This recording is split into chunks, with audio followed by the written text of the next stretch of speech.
Hello students, welcome back. हम लोगों ने लास्ट साइंस का चैप्टर खत्म कर लिया था and this is our next lecture on chapter 9 force and laws of motion, class 9 science, class 9 भी और चैप्टर 9 जो हम लोग स्टार्ट करने जा रहे हैं।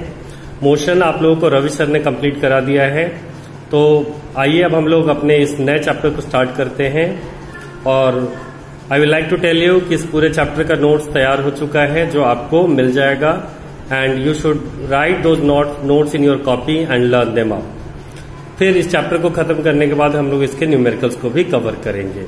तो चलिए सबसे पहले जानते हैं मोशन क्या है। What is motion? You all know, आपको मोशन के बारे में बताया गया है कि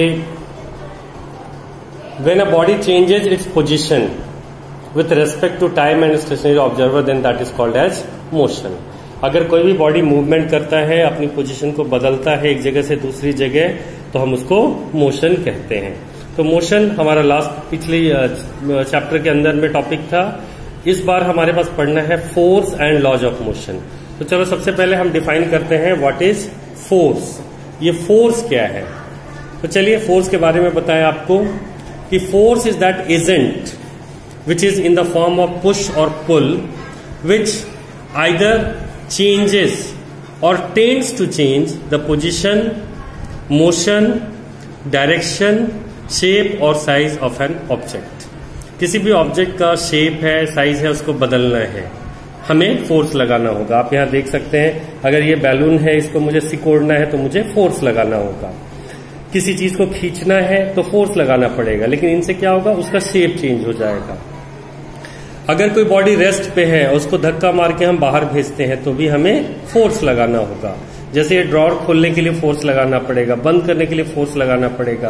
तो यानी कि मुझे ड्रॉअर को अगर मूव करना है तो फोर्स लगाना है, अगर किसी मूविंग बॉडी को रोकना है तो फोर्स लगाना है। जैसे यहाँ पे अगर मुझे इस बॉल को आगे मारना है तो फोर्स लगाना है, अगर इस बॉल को रोकना है तो फोर्स लगाना है हॉकी स्टिक से। तो फोर्स कोई भी ऐसा एजेंट है जो एक मूविंग बॉडी को रोकता है या रुके हुए बॉडी को मूव कराता है, जैसा कि आप एग्जांपल्स में देख रहे हैं, या उस बॉडी के शेप साइज को चेंज करता है, या अगर कोई बॉडी किसी पर्टिकुलर डायरेक्शन में मूव कर रहा है तो उस पर्टिकुलर डायरेक्शन से उसको रोकने का प्रयास करता है कि वो उस डायरेक्शन में मूव ना करे। तो ये तो था डेफिनेशन ऑफ फोर्स की फोर्स है क्या। तो फोर्स एक एजेंट है, इट इज एन एजेंट। अगर हम फोर्स को कैटेगराइज करते हैं तो फोर्स का दो कैटेगरी बनता है, बैलेंस्ड एंड अनबैलेंस्ड फोर्सेस। देखो, अगर कोई भी फोर्स ऐसा है जो दोनों तरफ से बराबर लग जाए, जैसे अगर ये ईंट है, एक फोर्स हम इधर लगा रहे हैं और एक फोर्स इधर लगा रहे हैं, और ये दोनों फोर्सेस बराबर हो जाएं, यानी कि इधर का खींचने वाला फोर्स और इधर का खींचने वाला फोर्स अगर दोनों बराबर हो जाए तो ये ईंट अपनी पोजीशन से मूव नहीं करेगा। अगर इस तरीके से ये ईंट यहीं का यहीं रह जाएगा, यानी कि इस पे कोई नेट फोर्स अप्लाइड नहीं होगा। तो when there is no net force applied on a body on application of two or more than two forces, then the resultant is called as balanced force। उसको हम balanced force कहते हैं। और ठीक इसका उल्टा, अगर इधर का फोर्स कम हो जाता, इधर का ज्यादा हो जाता, तो ये ईंट इधर को मूव कर जाता है, यानी कि इस पे एक नेट फोर्स एक्ट कर जाता है। तो जब भी दो या दो से अधिक फोर्स लगने से कोई नेट फोर्स बन जाए तो हम उसको कहते हैं कि वो हमारा अनबैलेंस्ड फोर्स है। यहां दिखाया जा रहा है पिक्चर में आपको कि अगर इस ब्लॉक पे इक्वल एंड अपोजिट फोर्स लग जाए तब ये बैलेंस्ड हो जाएगा। जैसे यहां आप देख रहे हैं, एक फोर्स इधर लग रहा है, एक फोर्स इधर लग रहा है, तब ये बैलेंस्ड हो सकता है। लेकिन अगर ये दोनों लोग एक ही डायरेक्शन में फोर्स लगा दें तो बॉडी क्या होगा, नेट एक डायरेक्शन में मूव कर जाएगा और तब ये हो जाएगा अनबैलेंस्ड फोर्स। तो इस तरीके से हम फोर्सेस को बैलेंस्ड या अनबैलेंस्ड बना सकते हैं, डिपेंडिंग कि उनका जो नेट फोर्स है वो जीरो हुआ या उनका कुछ नेट फोर्स निकल कर आया है। So this was our topic, balanced and unbalanced forces. अब हम अपने नेक्स्ट टॉपिक की तरफ बढ़ते हैं, वो है लॉज ऑफ मोशन। मोशन के कुछ लॉज हैं, कुछ नियम हैं, और हम जो यहाँ पे लॉज ऑफ मोशन पढ़ेंगे वो पढ़ेंगे न्यूटन के द्वारा दिया गया नियम, कि न्यूटन ने लॉज का क्या, मोशन का क्या लॉज दिया था, मोशन से रिलेटेड कौन कौन से नियम जो है वो फॉलो होते हैं। तो उससे पहले मैं बता दूं कि न्यूटन से पहले जो मोशन के लॉज बताए गए थे वो गैलीलियो के द्वारा बताए गए थे, गैलीलियो गैलीली के द्वारा सबसे पहले इन्होंने काम किया था और इन्होंने मोशन से रिलेटेड हमें बहुत सारी बातें बताई थी। इसके बाद इन्हीं की बातों को और एक्सपेंड करने का काम किया है Newton further studied Galileo's ideas of force and motion. इन्होंने गैलीलियो के आइडिया को ही आगे प्रोपागेट किया और इससे रिलेटेड 3 लॉ दिए गए जो न्यूटन लॉज ऑफ मोशन के नाम से जाने जाते हैं। तो आइए हम इन तीनों लॉज के बारे में एक एक करके जानते हैं। फर्स्ट लॉ ऑफ मोशन क्या है? फर्स्ट लॉ ऑफ मोशन जो है वो हमें ये बताता है, पहले तो मैं इसका डेफिनेशन बता दूं आपको इंग्लिश में। It states that a body in rest और motion will maintains its state or which means it will remain in rest or motion unless and until it is acted by some external force। अब इसका मतलब क्या हुआ कि अगर किसी body पे कोई फोर्स जब तक नहीं लगता, बाहर से जब तक कोई फोर्स नहीं लगता, कोई एक्सटर्नल फोर्स नहीं लगता, टिल दैट टाइम वो बॉडी अगर मोशन में है तो मोशन में ही रहेगा, रेस्ट में है तो रेस्ट में ही रहेगा।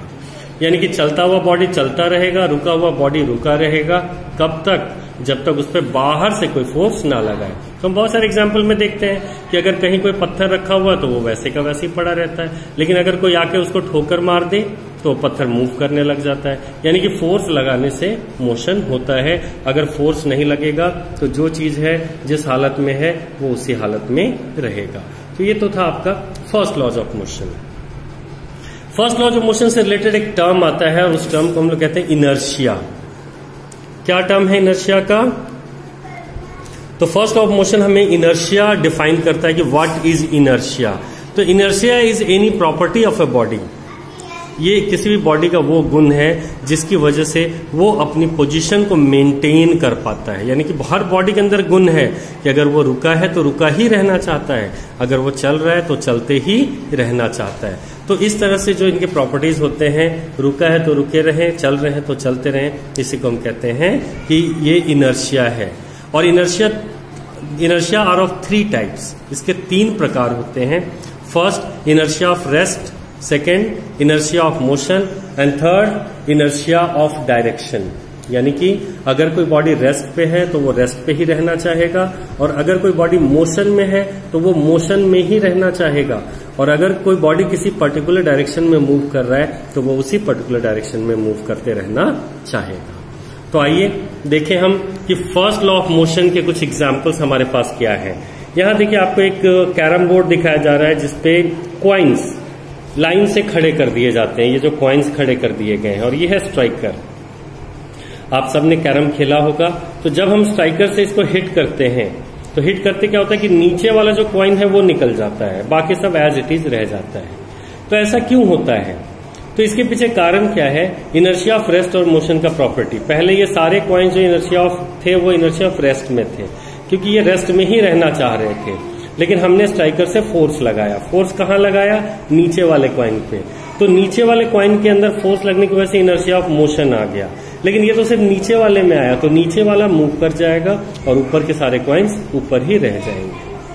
ऐसा ही होता है जब किसी बस में, अगर कोई बस चल रहा हो और बस को अचानक स्टार्ट कर दिया जाए, तो अगर कोई पैसेंजर खड़ा हो तो वो फटाफट बस के स्टार्ट होते ही पैसेंजर नीचे की ओर झटका लगता है, नीचे की ओर, पीछे की ओर वो गिरने लगता है। कारण क्या है कि पहले तो पूरा पैसेंजर इनर्शिया ऑफ रेस्ट में था, बस के स्टार्ट होने से उसका पैर इनर्शिया ऑफ मोशन में आ गया, मगर upper portion inertia of rest में ही रह गया। तो पैर आगे को मूव कर गया, बॉडी पीछे को चला गया।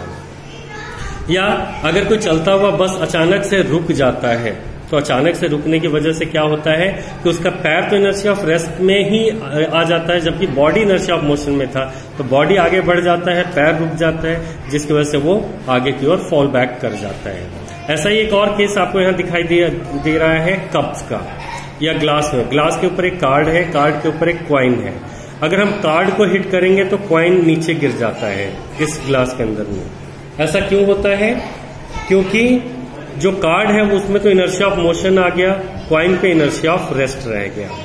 तो देखो, ये एप्लीकेशन ऑफ फर्स्ट लॉ को एक्सप्लेन करने के लिए बहुत जरूरी है कि हम लोग क्या करें, इनर्शिया ऑफ रेस्ट और इनर्शिया ऑफ मोशन की कंडीशन को समझें।